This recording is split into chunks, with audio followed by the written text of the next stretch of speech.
अस्सलामुअलैकुम दोस्तों, आप सबका स्वागत है हमारे YouTube चैनल बिस्मिल्लाह फिशिंग में। दोस्तों, मैं आपके साथ महबूब वीडियो के एंड तक। आज बहुत ही स्पेशल डे है दोस्तों, क्योंकि आज ईद है। हाँ, आज ईद है दोस्तों, तो हमने सोचा कि ईद के मौके में कुछ स्पेशल वीडियो दे दे आपके लिए, जो आपको शायद पसंद आएगा। तो वीडियो के एंड तक हमारे साथ बने रहें। और ये जो टोप के बारे में देंगे, ये बंगाल, वेस्ट बंगाल में बहुत ही पॉपुलर बेट है और ज़्यादातर लोग कतला मछली पकड़ने के लिए इसी बेट का इस्तेमाल करते हैं। तो इसी बेट के बारे में बात करेंगे। तो वीडियो शुरू करने से पहले, कुछ बताने या दिखाने से पहले, मैं चाहूँगा कि आप हमारे चैनल को की इंट्रो देख लें। इंट्रो देखने के बाद फिर इंशाल्लाह इसके बारे में बात करते हैं। मछली पकड़ने की नए नए तरकीब और DIY जानने के लिए हमारे चैनल को अभी सब्सक्राइब करें, और सब्सक्राइब करने के बाद जो बगल में बेल आइकन है, इसे ज़रूर दबाएं, ताकि जब भी हम कोई नई वीडियो डालें तो उसकी नोटिफिकेशन आपको सबसे पहले मिल जाए। दोस्तों, जैसा कि हमने इंट्रो देख लिया, तो ये बेट जो है स्पेशली कतला के लिए है। इसमें दूसरी मछली भी पकड़ाती है, जैसे कि रेहू, मिर्गल, कालबाउस वगैरह भी मछली पकड़ाती हैं तालाब में। और ये बेट तालाब के लिए है, जहाँ पानी थमा हुआ है वहाँ पर ही ये बेट का आप इस्तेमाल कर सकते हैं। भले वो तालाब हो या लेक हो या डैम हो या फिर नदी हो, अगर पानी स्थिर है, थरा मतलब रुका हुआ है, तो यहाँ ये बेट का आप वहाँ पर ही इस्तेमाल कर सकते हैं। तो इस बेट का नाम है टोप, सत्तू टोप या फिर लड्डू टोप, जो कि वेस्ट बंगाल का बहुत ही पॉपुलर टोप है कतला के लिए।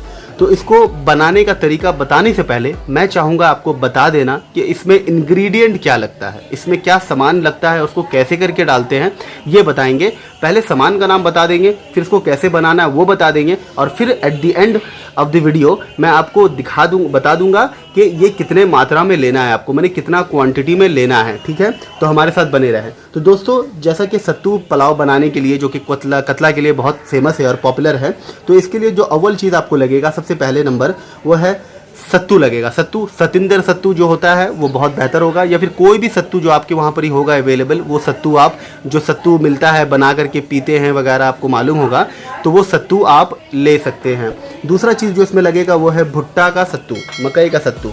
मकई जो होता है, जो भुट्टा होता है, उसका सत्तू, तो उसका सत्तू भी आपको लगेगा। फिर जो तीसरा चीज़ लगेगा दोस्तों, वो है आपका नारियल का तेल। अच्छा, ब्रांडेड नारियल का तेल लीजिएगा तो ज़्यादा बेहतर है। जैसे कि शालीमार नाम का एक ब्रांड का नारियल का तेल है, वो बहुत ही अच्छा है। या फिर एकदम प्योर नारियल का तेल अगर आपके पास अवेलेबल हो सकता है तो वो आप इस्तेमाल करें तो ज़्यादा बेहतर है। चौथा चीज़ जो लगेगा दोस्तों, वो है असली घी, जो घर का बनाया हुआ जो घी होता है, असली घी, वो इसमें लगेगा दोस्तों। अगर असली घी नहीं है तो आप ग्रॉसरी शॉप का भी घी इस्तेमाल कर सकते हैं, पर बेहतर रिज़ल्ट असली घी जो घर का बना हुआ है उसमें बेहतर रिज़ल्ट मिलता है। पांचवा चीज़ जो लगेगा दोस्तों, वो आपका है छोटा इलायची। छोटा इलायची वो जो होता है, छोटा छोटा इलायची होता है। इलायची दो किस्म के होते हैं, एक बड़ा दाना वाला होता है और एक छोटा दाना वाला होता है। तो जो छोटा दाना वाला होता है ग्रीन कलर का, वही आपको लगेगा इसमें। और फिर जो लगेगा चीज़ वो है जावित्री। जावित्री जो है वो आपके स्क्रीन में हर चीज़ का फ़ोटो मैं दिखा दे रहा हूँ, ताकि आप इसको समझ लो, क्योंकि हो सकता है कि कोई भी चीज़ यहाँ हमारे बंगाल में जो नाम है, आपके वहाँ पर ही उसका नाम अलग हो। तो सिर्फ नाम बताऊँगा तो हो सकता है कि आप दुविधा में पड़ जाओ और नहीं समझ में आए कि ये क्या है। तो इसीलिए मैं फ़ोटो के थ्रू भी दिखाने की कोशिश करता हूँ, ताकि अगर आप नाम से ना समझे तो फ़ोटो देख के समझ जाएँ। फिर जो आपको चीज़ लगेगा दोस्तों, वो है जायफल। जायफल लगेगा दोस्तों, और अंत में जो लगेगा आपको वो है दालचीनी। ठीक है, तो ये इंग्रेडिएंट जो है आपको लगेगा इस चीज़ को बनाने के लिए। ठीक है, तो दोस्तों अब इसको कैसे करके बनाना है उसके बारे में बात करते हैं। तो पहले आपको क्या करना है दोस्तों, कि भुट्टा का जो सत्तू है, मकई का जो सत्तू है, उसको आपको धीमी आंच में, माने कढ़ाई में, मतलब ये कढ़ाई बोल ले, कढ़ाई चूल्हा में या फिर स्टोव में या गैस का, इसमें आप एक कढ़ाई ले लो, बड़ा का जो बर्तन या कढ़ाई जिसमें आप तरकारी वगैरह या फिर कुछ गर्म करते हो वगैरह, तो उस चीज़ ले लो आप। उसमें आप भुट्टा का सत्तू डाल दो और उसको हल्की आंच में, धीमी आंच में 20 मिनट तक फ्राई करते रहो। छोड़ना नहीं है, आपको हिलाते रहना है। ठीक है, छोड़ोगे तो जल जाएगा तो फिर कोई मछली लेगी नहीं, क्योंकि मछलियों को जला हुआ चीज़ पसंद नहीं है। तो इसको चलाते रहना आपको, 20 मिनट के लिए चलाते रहना आपको। फिर जो आपको करना है दोस्तों, वो है सतिंदर सत्तू, जो सत्तू पहले बोला था हमने, वो सत्तू कोई भी ब्रांड का हो, सतिंदर सत्तू हमारे यहाँ पर ही मिलता है, तो वो बहुत अच्छा बेहतर ब्रांड का होता है। इसकी फ़ोटो मैं आपको स्क्रीन में दे देता हूँ। सतिंदर सत्तू जो है वो आपको भी लेना है और उसको भी फ्राई कर लेना है 10 से 12 मिनट हल्की आंच में, धीमी आंच में, on low heat. You have to fry the सतिंदर सत्तू फॉर 10 to 12 मिनट्स। और उसको भी आपको चलाते रहना है, माने कि नहीं कि आप डाल के छोड़ दिए और चले गए, नहीं, उसको आपको हिलाते रहना है, उसको आपको हिलाते रहना है 10 से 12 मिनट के लिए। फिर आपको इलायची, जायफल, जावित्री और दालचीनी, ये 4 चीज़ों को आपको धूप में रख देना है। ठीक है, 3-4 घंटे के लिए इसको धूप में रख दीजिए, थोड़ा गर्म कर लीजिए धूप में। धूप में गर्म करने के बाद दोस्तों उसको आप आधा चम्मच देसी घी या फिर वो जो पॉपकॉर्न, जो बालू में जो पॉपकॉर्न होता है वो, या फिर देसी घी में आधा चम्मच देसी घी डाल करके इन सब चीज़ों को आप फ्राई कर लो। क्वांटिटी मैं एट दी एंड में बताऊंगा कि कितना क्वांटिटी में क्या लेना है, सिर्फ अभी के लिए मैं बता दे रहा हूँ उसको, क्योंकि ये फ्राई का मामला है तो मैं आपको बता दे रहा हूँ कि आधा चम्मच असली घी में इसको फ्राई कर लो। पहले धूप में रखो, फिर इसके बाद इसको हल्के आंच में आधा चम्मच घी दे करके फ्राई कर लो। फ्राई करने के बाद ये सब चीज़, जो 4 चीज़ मैंने बताया, इलायची, जायफल, जावित्री और दालचीनी, ये फ्राई करने के बाद इसको आप मिक्सर ग्राइंडर, जब ठंडा हो जाए तो मिक्सर ग्राइंडर में इसको पीस लो, एकदम पूरा बारीकी पाउडर बना लो। ठीक है, ये हो जाने के बाद फिर जो कोकोनट ऑयल है उसको भी आपको हल्की आंच में ऑन लो हीट आपको उसको भी फ्राई करना है। कब तक करना है? जब तक कोकोनट ऑयल से आपका धुआं ना उठने लगे। ठीक है, तो जब वो धुआं उठने लगे तो उसमें आपको असली घी डाल दीजिए।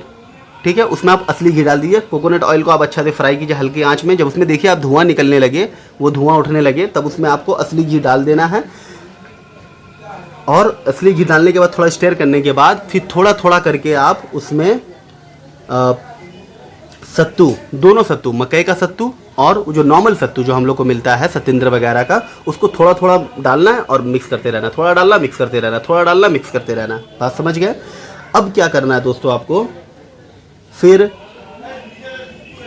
उसको वो तमाम मसाला उसमें मिला दीजिए आप। मिला देने के बाद अच्छा से इसको मिक्स कर लीजिए। कर लेने के बाद एक एल्युमिनियम का, प्लास्टिक का नहीं या और कोई चीज़ का नहीं, एल्युमिनियम का बड़ा गमला क्या होता है वो आपको मैं स्क्रीन में दिखा दे रहा हूँ। ठीक है, तो एक एल्युमिनियम का बड़ा गमला में वो तमाम चीज़ को निकाल करके आप डाल लीजिए। ठीक है, डाल लेने के बाद दूसरा गमला लीजिए। ठीक है, वही साइज़ का, ठीक है, वही साइज़ का दूसरा गमला लीजिए और उसको ऊपर से ढक दीजिए। माने उसको सत्तू को पहले उसमें जो मिला दिया, 2-4 मिनट या 5-10 मिनट तक उसको थोड़ा चला लिया, मिलाते मिलाते चला लिया, घी के साथ, मसाला के साथ मिला लेने के बाद फिर उसको गमला में डाला, एल्युमिनियम का गमला में, और वही साइज़ का गमला, दूसरा गमला उसके ऊपर से ढक दिया। ढक देने के बाद जब वो ठंडा हो जाए तो उसको अच्छे से मिला लीजिए। मतलब वो सत्तू को लेकर के अच्छे से ऐसे ऐसे करके मिला लीजिए। अब अगर आप कभी देखे होंगे सत्तू लेकर के ऐसे ऐसे करके माखते हैं, मिलाते हैं उसको हम लोग। ठीक है, तो उसको ऐसे हाथ में लीजिए, ऐसे ऐसे बारीकी बारीकी करके उसको मिला लीजिए, पूरा अच्छे तरीके से मिल जाए वैसा करके आपको मिलाना है। मिला लेने के बाद फिर क्या है दोस्तों, कोई चखनी मतलब जिससे छाका जाता है, जैसे कि जो आटा वगैरह छानने, चखनी होता है ना, जो आटा ग्राइंड करने के बाद उसको पूरा एक कटोरा जैसा होता है, नीचे में बहुत सारा छेद रहता है, चखनी हम लोग कहते हैं उसको। तो उसके थ्रू उसको छाँक लीजिए कि कोई भी अगर बड़ा पार्टिकल है तो उसमें रह जाए और वो जो बारीकी चीज़ है वो नीचे गिर करके आकर के एक जगह हो जाए। बस यही चीज़ को आपको लड्डू कांटा जो होता है, इसकी फ़ोटो मैं आपको इंशाल्लाह दे दूंगा आपको स्क्रीन में। तो लड्डू कांटा में आपको उसको अच्छे तरीके से लड्डू बनाना है। लड्डू का भी फ़ोटो आपको दे दूंगा स्क्रीन में, या फिर आप ऑलरेडी जानते होंगे। लड्डू बना करके इसको फिर आप फेंके, नारकल पोचा में डुबा करके, नारकल पोचा लगा करके फेंके, या फिर आप इसमें लाल बाकड़ लगा करके फेंके। अब अलग अलग आदमी अलग अलग तरीके से फेंकता है, कोई महुआ लगाता है, कोई बहुत कुछ है इसमें, तो लगा के फेंकता है। तो ये बहुत ही बेहतरीन टोप है दोस्तों कतला के लिए, इसको आप ट्राई करो और इसमें बहुत बेहतरीन रिजल्ट्स मिलता है। तो आज जबकि ईद है तो मैंने सोचा आपको कुछ अच्छी वीडियो दे दूं ताकि ईद का मौका भी हो जाए और कोई स्पेशल वीडियो भी बन जाए। तो आज के लिए दोस्तों बस इतना ही। उम्मीद करता हूँ आप सबका ईद बहुत बढ़िया जाए। और आज के लिए इतना ही दोस्तों, फिर मिलते हैं कोई नया DIY या टोप के बारे में बात करेंगे। तब तक के लिए अस्सलाम वालेकुम, जज़ाकल्लाह खैर, अपना ख्याल रखिएगा।